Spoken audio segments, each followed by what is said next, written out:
Hello friends, आज आपण भेट देणार आहोत चतुर्मुख महादेव मंदिराला। जाता जाता या मंदिराविषयी आपण थोडी माहिती घेऊया।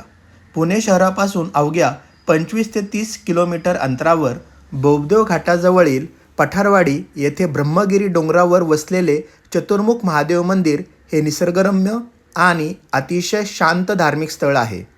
पावसाळ्यात हिरवाईने नटलेला परिसर, धुक्याची चादर आणि डोंगर रांगांचे विहंगम दृश्य यामुळे येथे भाविकांसोबतच पर्यटक आणि फोटोग्राफर्स मोठ्या संख्येने भेट देतात। या मंदिराचे वैशिष्ट्य म्हणजे मंदिरातील चतुर्मुख शिवलिंग हे या मंदिराचे मुख्य आकर्षण आहे। शिवलिंगावर भगवान शंकराची 4 मुखे कोरलेली आहेत आणि मंदिर परिसरातून आजूबाजूच्या डोंगरदऱ्यांचे मनमोहक दृश्य दिसते। ते आपण पुढे पाहणारच आहोत। या मंदिराला भेट देण्याची सर्वोत्तम वेळ म्हणजे पावसाळा, कारण पावसाळ्यामध्ये हिरवाई, धुके आणि आल्हाददायक वातावरण आपल्याला या ठिकाणी अनुभवता येते। जर तुम्ही पहाटे किंवा अगदी सकाळी आलात तर तुम्हाला शांत वातावरण आणि इथले सुंदर मनमोहक नजारे अनुभवता येतील।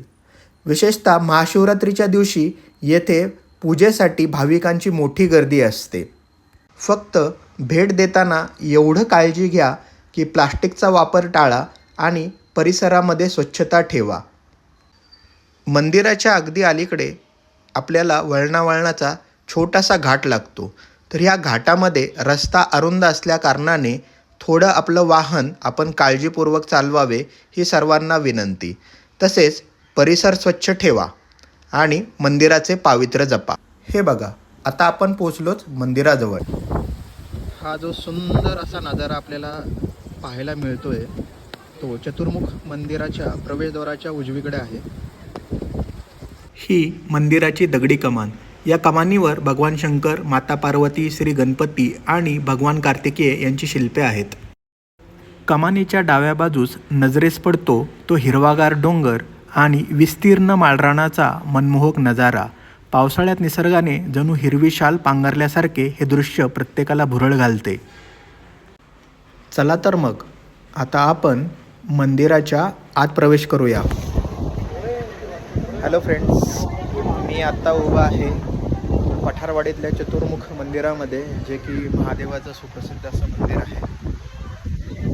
अतिशय निसर्गरम्य ठिकाणी हे मंदिर आहे आणि पुण्यापासून अगदी काही किलोमीटर अंतरावर आहे। आता मनाला लागली होती ती महादेवांच्या दर्शनाची ओढ।